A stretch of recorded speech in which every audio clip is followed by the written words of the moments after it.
किसने हटवाया इश्की पर लगा हुआ बैन? क्या करेगा राजवीर जब उसे इस शख्स के बारे में पता चलेगा? इश्की जब उठी तो उसने देखा कि राजवीर ऑफिस के लिए रेडी हो रहा है। उसने पीछे से जाकर उसको अपनी बाहों में भर लिया। राजवीर ने भी पलटकर इश्की को अपनी बाहों में भर लिया। इश्की, बॉक्सिंग में लगे इल्जाम से तुम्हें इनोसेंट साबित करने के सारे प्रूफ्स जैसे कहीं गायब हो चुके हैं, और वो आदमी भी जिसने ये सब किया पता नहीं कहाँ छुप कर बैठा है। खैर मैं लॉयर से बात करके तुम्हारे बैन को हटाने के लिए अपील फाइल करवाता हूँ। इश्की की खुशी की कोई सीमा नहीं थी। वो भागकर मिशा के पास गई और बोली, मिशा मिशा मिशा, मैं फिर से बॉक्सिंग कर सकती हूँ। क्या सच में? हाँ यार, राजवीर वाकई कुछ भी कर सकते हैं। यहाँ समर हाफता हुआ राजवीर के ऑफिस में आया। क्या हुआ? तुम इतने परेशान क्यों लग रहे हो? सर, कल जब मैं बॉक्सिंग फेडरेशन के ऑफिस गया था तब वहाँ तंश भी था, और आज हमारे कुछ करने से पहले उसने मैम पर लगे बैन को हटवा लिया। गुड, हम इसमें डायरेक्टली इन्वॉल्व नहीं हो सकते थे। तंश ने तो हमारा काम आसान कर दिया। हम करें या वो, फायदा तो इश्की का ही है ना। पर सर, तंश का मैम के मैटर्स में इतना इन्वॉल्वमेंट कुछ ठीक नहीं लग रहा। राजवीर को इश्की की काबिलियत पर पूरा भरोसा था, पर समर की बात पर चिंता भी जायज थी। वहीं इश्की और मिशा जैसे ही कॉलेज पहुँचे तो एक पियून ने उन्हें रोका। इश्की, आपको प्रिंसिपल सर बुला रहे हैं। ये सुनकर इश्की ने मिशा को सवाल भरी नजरों से देखा। प्रिंसिपल के ऑफिस में इश्की ने देखा कि तंश कपूर उनके सामने ही बैठा हुआ है और उसे ही देखे जा रहा है। उसे कुछ समझ नहीं आया। तब इश्की ने प्रिंसिपल से उसको वहाँ बुलवाने की वजह पूछी। हाँ इश्की, दरअसल मिस्टर कपूर को तुमसे कुछ बात करनी है।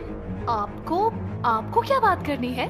जब मैं स्कॉलरशिप स्टूडेंट्स की फाइल देख रहा था तो मालूम पड़ा कि आप एक बॉक्सिंग प्लेयर हैं और मैंने भी काफी बॉक्सिंग की है, तो मुझे आप पसंद आ गई। मतलब? I mean as a sportsman. लेकिन फिर मुझे पता चला कि किसी और की साजिश की वजह से आपको बैन कर दिया गया था, और मैं किसी के टैलेंट को वेस्ट होते हुए नहीं देख सकता, इसलिए मैंने आपके ऊपर लगा हुआ बैन हटवा दिया है।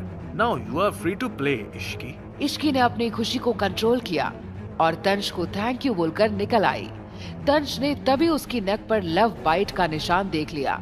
वो गुस्से से बौखला उठा। उसने तभी के तभी देव को फोन लगाया। तुमने मुझे ये क्यों नहीं बताया कि इश्की का बॉयफ्रेंड भी है?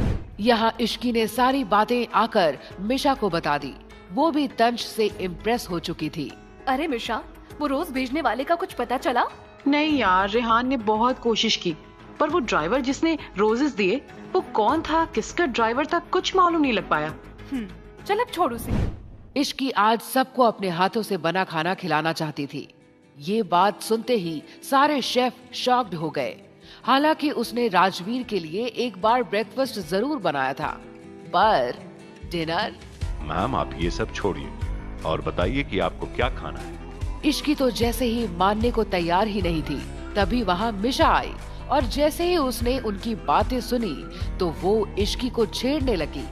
इश्की ने मिशा की बात को इग्नोर करते हुए अपना काम शुरू कर दिया। तभी कोमल भी वहाँ आ गई और इश्की और मिशा को देख चौंक गई। बेटा, तुम ये सब क्यों कर रही हो? आंटी प्लीज, आज मुझे सबके लिए खाना बनाना है। मिशा तभी खिसियाते हुए बोली, सीरियसली, तुम्हारे हाथ का कुछ भी खाना सुसाइड करने जैसा होगा।